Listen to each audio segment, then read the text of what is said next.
இந்த ஆழமான தேடலுக்கு உங்களை வரவேற்கிறேன். இப்ப பாத்தீங்கன்னா, இது ஒரு சாதாரண உரையாடல் கிடையாது. உங்களுக்காகவே உங்க சிந்தனைகளை கொஞ்சம் ஆழமா உற்று நோக்கிறதுக்காக பிரத்யேகமா உருவாக்கப்பட்ட ஒரு தேடல் இது. நிச்சயமா. ஏன்னா இன்னைக்கு நாம எடுத்திருக்கிற ஆவணம் ரொம்ப ரொம்ப முக்கியமான ஒரு விஷயத்த பத்தி பேசுது. ஆமா. அதாவது நம்ம வாழ்க்கைய அழிக்கும் 5 தவறான சிந்தனைகள் அப்படிங்கிற தலைப்புல உள்ள ஒரு சோர்ஸ் பத்தி தான் இன்னைக்கு நாம டிகோட் பண்ண போறோம். இதுல ஒரு சுவாரஸ்யமான விஷயம் என்னன்னா, நாம வாழ்க்கையில முன்னேறல அப்படின்னா பொதுவா என்ன சொல்லுவோம்? எனக்கு சூழ்நிலை சரியில்ல, இல்லன்னா எனக்கு அதிர்ஷ்டம் இல்ல அப்படின்னு தான் சொல்லுவோம். கரெக்ட். ஆனா இந்த ஆவணம் ரொம்ப ஆணித்தரமா என்ன சொல்லுதுன்னா, உங்க தோல்விக்கு காரணம் வெளியில இல்ல, உங்க மனசுக்குள்ள இருக்கிற சில தவறான சிந்தனைகள் தான் அப்படின்னு சொல்லுது. சரி, இத நாம கொஞ்சம் ஆழமா பாப்போம். எனக்கு இதுக்கு ஒரு உதாரணம் சொல்லணும்னு தோணுது. ஒரு காரோட ஹேண்ட் பிரேக் இருக்கு இல்லையா? அத கொஞ்சம் கற்பனை பண்ணிக்கோங்க. ஓ, அந்த ஹேண்ட் பிரேக் உதாரணம் ரொம்ப பொருத்தமா இருக்கும். சொல்லுங்க. இப்போ நீங்க ஒரு ரொம்ப விலை உயர்ந்த அதிவேகமா போகக்கூடிய ஒரு கார்ல உட்கார்ந்திருக்கீங்க. உங்களுக்கு எங்க போகணும்னு இலக்குமும் ரொம்ப தெளிவா தெரியும். ரைட். நீங்க முழு பலத்தையும் கொடுத்து ஆக்சிலரேட்டரை மிதிக்கிறீங்க. இன்ஜின் பெருசா சத்தம் போடுது, புகை வருது. ஆனா கார் ஒரு இன்ச் கூட நகரல. ஏன்னா நீங்க ஹேண்ட் பிரேக்கை ரிலீஸ் பண்ண மறந்துட்டீங்க இல்லையா? எக்ஸாக்ட்லி. அந்த ஹேண்ட் பிரேக்கரை போட்டுக்கிட்டு நீங்க எவ்வளவுதான் ஆக்சிலரேட்டரை மிதிச்சாலும் கார் நகரவே நகராது. அதே மாதிரி தான் இந்த 5 சிந்தனைகளும். ரொம்ப அற்புதமான ஒரு ஒப்பீடு இது. அதாவது வண்டியில இருக்கிற ஹேண்ட் பிரேக்காவது நமக்கு கண்ணுக்கு தெரியும். ஒரு பட்டனை அழுத்தி நாம அதை ரிலீஸ் பண்ணிடலாம். ஆமா, கண்ணுக்கு தெரியும். ஆனா நம்ம மனசுக்குள்ள இருக்கிற இந்த தடைகள் பாத்தீங்கன்னா, நமக்கு தெரியாமலேயே ரொம்ப நுட்பமா நம்மள முடக்கி போடுது.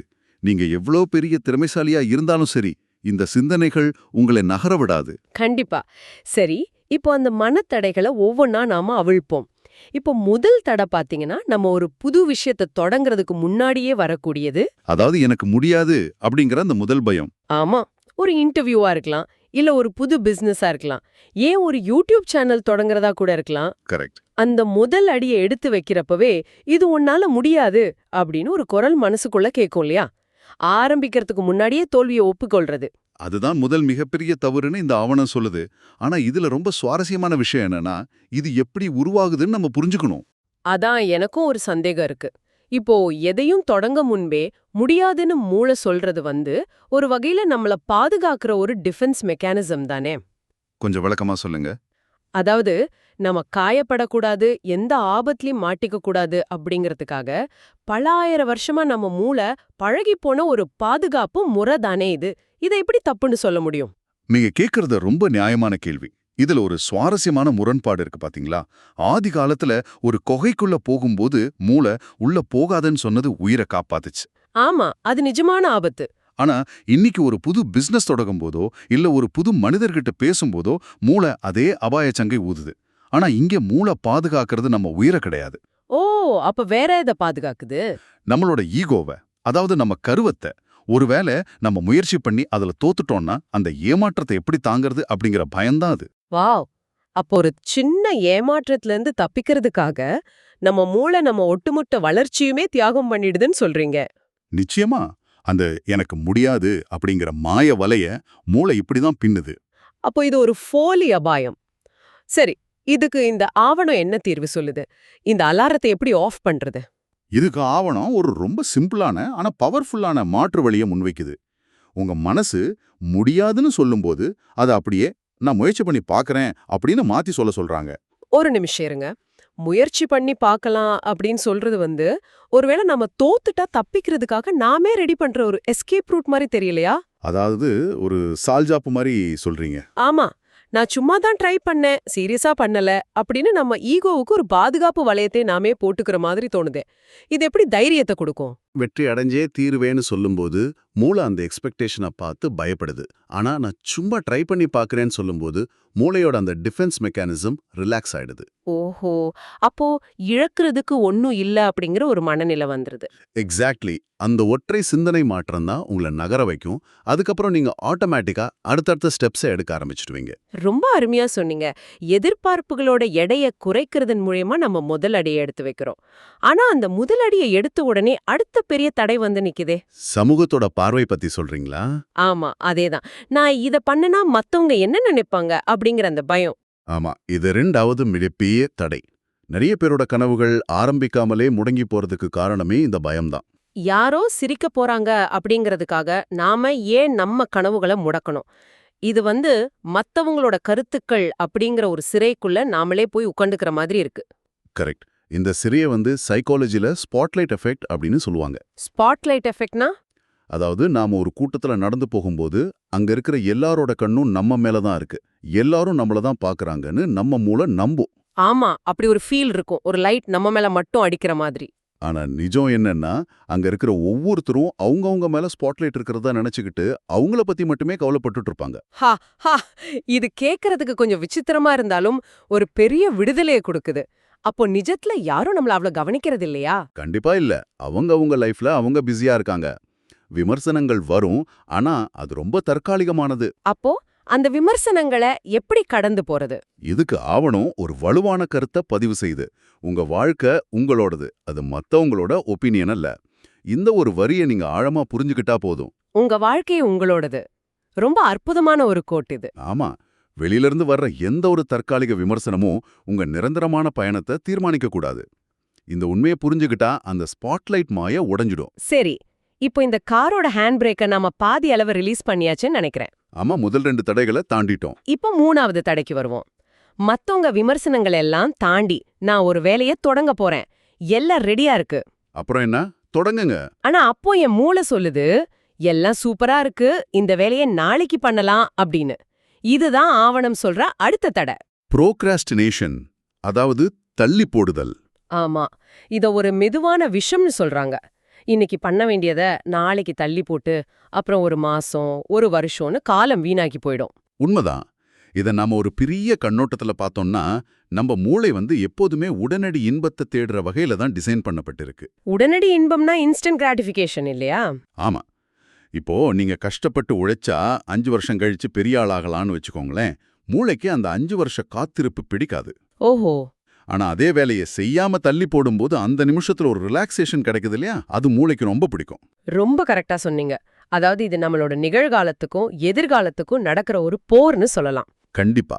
எதிர்காலத்துக்காக நாம நிகழ்கால இன்பத்தை தியாகம் பண்ண மூளை தயங்குது.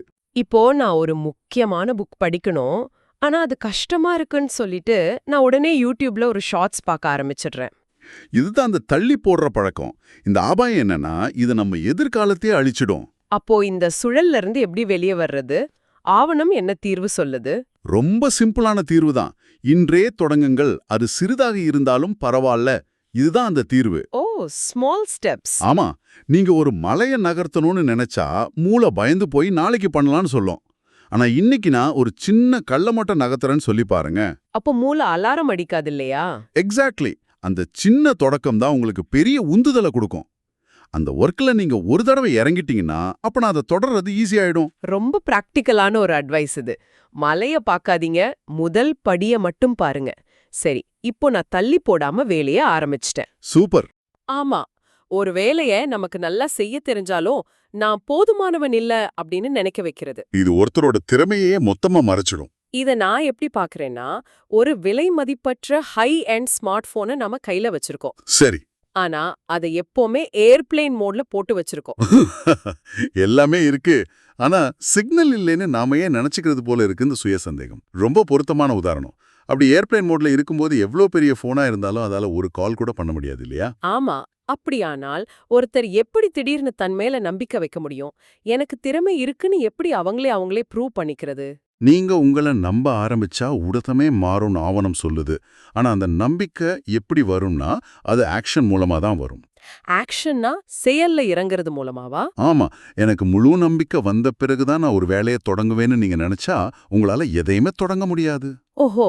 உங்களை சுத்தி இருக்கிற உலகம் உங்களை நம்புறதுக்கு முன்னாடி நீங்க செயல்ல இறங்கணும். ஒவ்வொரு சின்ன தடையை தாண்டும் போதும் உங்களுக்கு ஒரு சின்ன சக்சஸ் கிடைக்கும் இல்லையா? ஆமா, ஒரு சின்ன வெற்றி கிடைக்கும். அந்த வெற்றி தான், ஓ என்னால இது முடியுதே அப்படிங்கிற நம்பிக்கை உங்களுக்கு கொடுக்கும். உங்க சுய சந்தேகம் கொஞ்சம் கொஞ்சமா உடைய ஆரம்பிக்கும். ஆக செயலுக்கு பின்னாடி தான் நம்பிக்கை வருமே தவிர நம்பிக்கைக்கு பின்னாடி செயல் அல்ல. இது ரொம்ப ஆழமான ஒரு பாயிண்ட். கண்டிப்பா.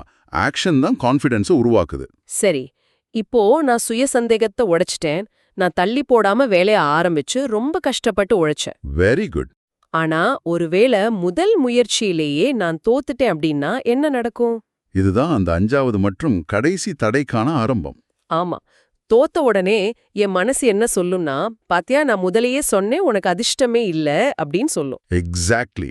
எனக்கு லக் இல்ல அப்படின்னு அதிர்ஷ்டத்தின் மேல பழிய போடுறது.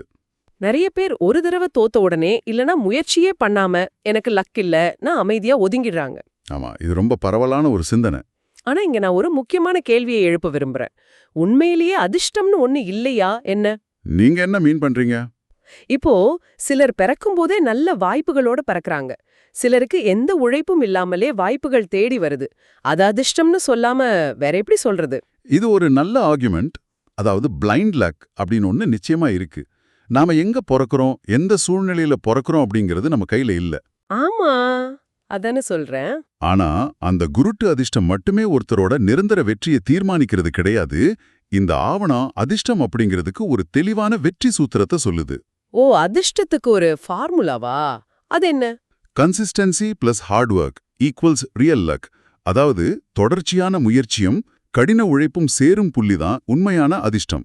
இது கொஞ்சம் விளக்கமா சொல்ல முடியுமா? இப்போ ஒரு பகடையை நீங்க உருட்டுறீங்கன்னு வச்சுப்போம். உங்களுக்கு 6 விழணும். சரி. நீங்க ஒரே ஒரு தடவை உருட்டிட்டு 6 விழல எனக்கு அதிர்ஷ்டம் இல்லைன்னு சொல்லிட்டு போயிடலாம். ஆமா, நிறைய பேர் அதான் பண்றாங்க. ஆனா நீங்க தொடர்ந்து 100 தடவை அந்த பகடையை உருட்டினா கண்டிப்பா பல தடவை 6 விழும் இல்லையா? ஆமா, விழும். இங்க நீங்க என்ன பண்ணீங்க? உங்களுக்கான வாய்ப்புகளோட பரப்பளவை அதிகரிச்சிங்க. தொடர்ந்து நீங்க உழைச்சுக்கிட்டே இருக்கும்போது ஏதோ ஒரு புள்ளியில உங்களுக்கான வாய்ப்பு வரும். கரெக்ட். அந்த வாய்ப்பை நீங்க சரியா பயன்படுத்தும் போது வெளியில இருந்து பாக்குறவங்க இவனுக்கு என்னப்பா அதிர்ஷ்டசாலின்னு சொல்லுவாங்க. ஆனா அதுக்கு பின்னாடி இருக்கிற அந்த 100 தடவை பகடைய உருட்டின கஷ்டம் உங்களுக்கு தெரியாது. எக்ஸாக்ட்லி. உழைப்பு தான் அதிர்ஷ்டத்தை உருவாக்குதே தவிர அதிர்ஷ்டம் வானத்திலிருந்து விழுறது கிடையாது. வாவ், இதை விட சிறப்பா இதை விளக்க முடியாது. சரி, இப்போ இந்த ஒட்டுமொத்த ஆவணத்தையும் நாம ஒரு சம்மரி மாதிரி பார்ப்போம். கண்டிப்பா. ஒரு மனிதன் இந்த 5 சிந்தனைகளையும், அதாவது எனக்கு முடியாது, மத்தவங்க என்ன நினைப்பாங்க, நாளைக்கு பண்ணலாம், நான் போதுமானவன் இல்ல, அப்புறம் எனக்கு லக் இல்ல, ரைட். இந்த 5யும் மொத்தமா விட்டுட்டா அவங்க வாழ்க்கையில என்ன மாற்றம் நடக்கும்? இந்த 5 தடைகளையும் நீங்க உடைச்சிட்டீங்கன்னா உங்களுக்கு கான்ஃபிடன்ஸ் வரும். ஆக்ஷன் எடுக்க ஆரம்பிப்பீங்க. நீங்க ஆக்ஷன் எடுக்கும்போது சக்சஸ் தானாகவே உங்களை ஃபாலோ பண்ண ஆரம்பிக்கும். சூப்பர். இந்த ஆவணத்தோட கோர் மெசேஜ் என்னன்னா, உங்க வாழ்க்கை மாறணும்னா முதல்ல மாற வேண்டியது வெளி உலகம் கிடையாது, உங்க சிந்தனை தான். ரொம்ப ஆழமான உண்மை இது. நீங்க சொல்றத பார்த்தா இந்த மாற்றங்கள் எல்லாமே வெளியில நடக்கல, எல்லாமே நம்ம மனசுக்குள்ள, நம்ம சிந்தனைக்குள்ள நடக்கிற ஒரு விஷயம்தான். 100க்கு 100% உண்மை. நாம தான் நம்மளோட பெரிய எதிரி. அதே மாதிரி நாம தான் நம்மளோட பெரிய பலமும். இந்த டீப் டைவ் நிஜமாவே பல புதிய திறப்புகளை நமக்கு கொடுத்திருக்கு. நம்ம வாழ்க்கையில நாமளே நமக்காக போட்டுக்கிட்ட இந்த 5 மனத்தடைகளையும் அதை எப்படி உடைக்கிறது அப்படிங்கிற பிராக்டிக்கலான சொல்யூஷன்ஸையும் நாம ரொம்ப விரிவா பார்த்தோம். ஆமா, அந்த காரோட ஹேண்ட் பிரேக்கை முழுசா ரிலீஸ் பண்றதுக்கான நேரம் வந்துருச்சு. நிச்சயமா. இதுவரைக்கும் நீங்க கேட்ட விஷயங்கள் எல்லாமே உங்க சிந்தனையை மாற்றி அமைக்கிறதுக்கான ஒரு மேப் தான். ஆனா இப்போ உங்க முன்னாடி ஒரு சவாலான ஆழமான கேள்வியை வைக்க போறேன். அது என்ன கேள்வி? இத நீங்க தனியா உட்காந்து யோசிச்சு பாருங்க. இன்னைக்கு நாம விவாதிச்ச இந்த 5 தடைகள்ல, அதாவது தொடங்கும் முன்னே வரும் பயம், சமூகத்தின் கற்பனை விமர்சனம், தள்ளி போடுதல், சுய சந்தேகம், அப்புறம் அதிர்ஷ்டத்தின் மேல பழி போடுறது. சரி. இதுல ஏதோ ஒரு தடைய, ஒரே ஒரு தடைய மட்டும் இன்னைக்கு இரவு நீங்க முழுசா உங்க மனசுல இருந்து பிடுங்கி எரிஞ்சிட்டான், நாளைக்கு காலையில நீங்க கண் விழிக்கும்போது புதுசா எந்த ஒரு விஷயத்த உங்களால சாதிக்க முடியும்னு நினைக்கிறீங்க? ரொம்ப பவர்ஃபுல்லான கேள்வி இது. ஆமா, இத்தனை நாளா உங்களை கட்டி போட்டிருந்த அந்த ஒற்றை சங்கிலி உடைஞ்சதும் நீங்க எடுத்து வைக்கிற உங்க முதல் தைரியமான அடி எதுவாக இருக்கும்? இந்த கேள்வியோட பதில் தான் அவங்களுக்கான வெற்றி பயணத்தோட ஆரம்பமா இருக்கும். கண்டிப்பா. இந்த சிந்தனையோடு இன்றைய நமது தேடலை நாம நிறைவு செய்யலாம். இந்த உரையாடல் உங்களை நீங்களே புதுசா கண்டறிய உதவி இருக்குன்னு நம்புறோம். உங்க மனத்தடைகளை உடைச்சு உங்களுக்கான வெற்றியை உருவாக்குவதற்கான பயணம் இன்றே, இப்போதே தொடங்கட்டும். மீண்டும் ஒரு ஆழமான தேடலில் சந்திப்போம்.